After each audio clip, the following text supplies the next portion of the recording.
Hello, I'm Dr. Richard Trammel, sports psychologist of Level 3 Sports. Phil Mickelson won the PGA Championship this past weekend, as I'm reporting on this.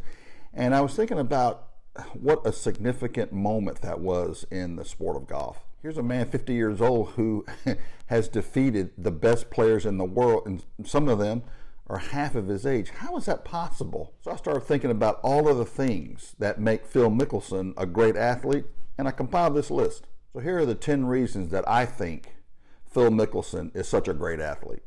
In full disclosure, I met Phil one time in 2000. We were on the set of a FootJoy commercial. Besides that, I have never met Phil Mickelson, so this is just my opinion as a sports psychologist of why I think Phil Mickelson is so great. He's got talent. That's obvious that he's got a lot of talent. But if you go back and over Phil's long career, you'll see that he's been winning golf tournaments all of his life. So he was, the absolute best amateur in the United States, won in a PGA event as an amateur. So Phil has been winning tournaments for a long time, and quite frankly, it's because of his superior hand-eye coordination. All athletes that are playing professional sports in a sport that requires hand-eye coordination, like golf, baseball, or something like basketball, hand-to-eye, bat and ball, they must have hand-eye coordination, superior hand-eye coordination. But there are some athletes that have just a little bit more than the rest, and Phil Mickelson would be that player. He has a stable family, and so I know that the wife has had some problems in the past, but they got over it, and Phil apparently was there with her the whole way. So after he won the PGA, what did he say? The first thing he got on the microphone, I want to thank my wife. So they have a terrific family dynamic. It's obvious, probably extremely loyal, and there's a lot of love in that family. It's just stable. So that's something that Phil feeds off of. No doubt that his stable family environment helps him to be able to express all of his talent. Phil has that risk-taker gene that you see in race car drivers. You know, some athletes they have no problem with taking the last shot or taking that one putt. They look for those. They thrive on that kind of what other people would call pressure. They seek it out. Like I said, if you had a NASCAR driver who was afraid to wreck, he wouldn't be in NASCAR very long. So those types of personalities, it's a genetic thing. It's a personality trait. They actually seek out the things that other people it would cause them great anxiety and stress. Not Phil. He apparently, being a riverboat gambler, he really enjoys getting himself into the mix, and then he thrives on that environment. So it's such, anxiety and the fear of failure and all that has got nothing to do with him. Phil Mickelson doesn't appear to be a neurotic.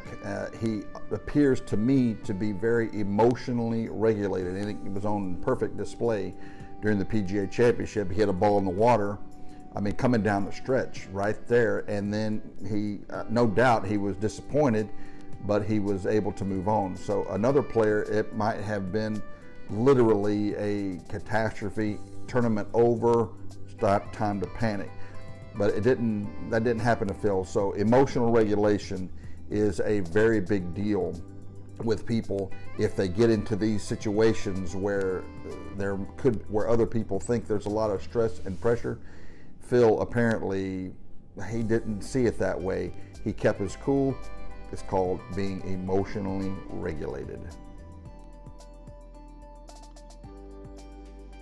As far as I know, I have never heard of anybody report or any story that has come out about Phil being addicted to drugs and alcohol. Now, he might enjoy a cocktail or a bottle of wine, but I've never heard of him checking into Betty Ford or going into some kind of a clinic to, detox. I've never heard of that. So he's never had drugs or alcohol be a weight on him that he's trying to break an addiction.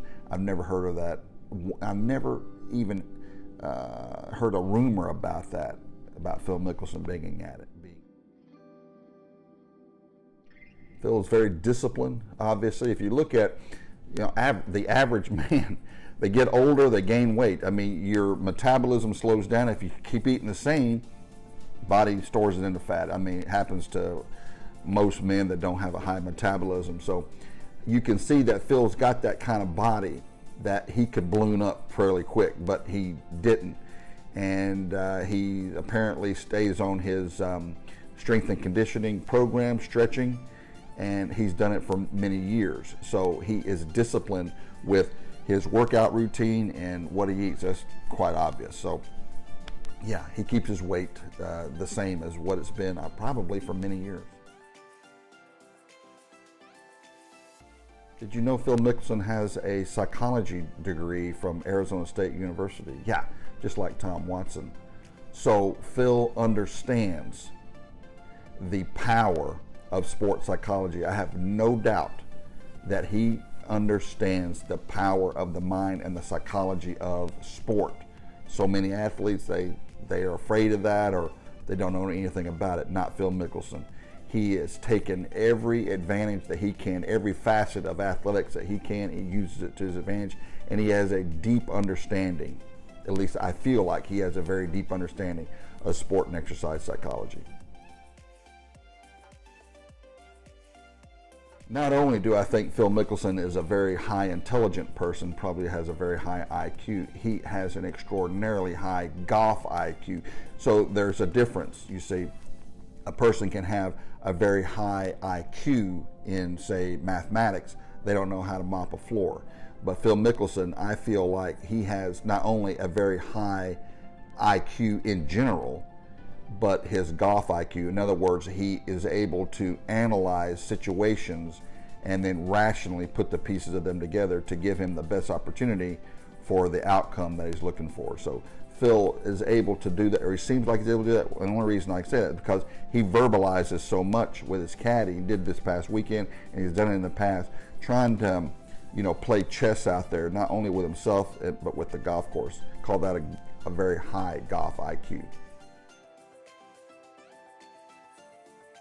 He apparently has a good sense of humor. You see him smiling and laughing, and even this past weekend when he was taking a drop over there, a particular hole, he even was chirping in with some of the audience members. The crowd was literally right there, and he had a little, funny thing to say. So what it tells me is that, yes, he takes his sport serious.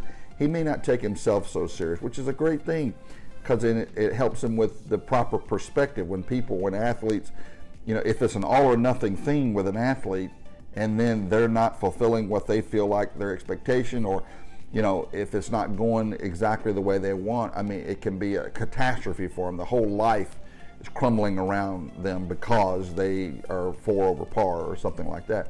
So humor helps you diffuse that kind of thing, and it appears to me that Phil Mickelson has a pretty good sense of humor. And lastly, Phil Mickelson is not afraid of change. And if you've noticed that these past few years, he had he's incorporated several putting grips, and depends on the situation, and it depends on the length, I guess, of when he'll change his putting grip. So what it tells me is that his mind is still pliable. He's not afraid to make some changes even at his age. So a player, many times, once they get to a certain age, they're dug in. Like an Alabama tick, man, they ain't going anywhere. They know what they know, and that's it, and they don't want to change. But apparently that's not Phil. So he's got a intellectual curiosity even about the game of golf. He apparently is still learning about the game and himself, and he's not afraid to go down that road. A lot of people are. They're afraid of change. It's unknown, and oh gosh, this has worked for me for so long. If it ain't broke, don't fix it, kind of a mentality. That's not Phil Mickelson. So he's curious, and that again indicates a lot of intellect on his part, and also shows a lack of fear on his part. Very big. So there you have it. There are the 10 things that I think are what make Phil Mickelson a great athlete? I think I got about, I don't know, 2 or 3 of those things, I guess. I'm curious, how many do you think you have? And if you feel like I've left out something, please leave it down in the comment below. So thank you very much, and hope to talk to you soon.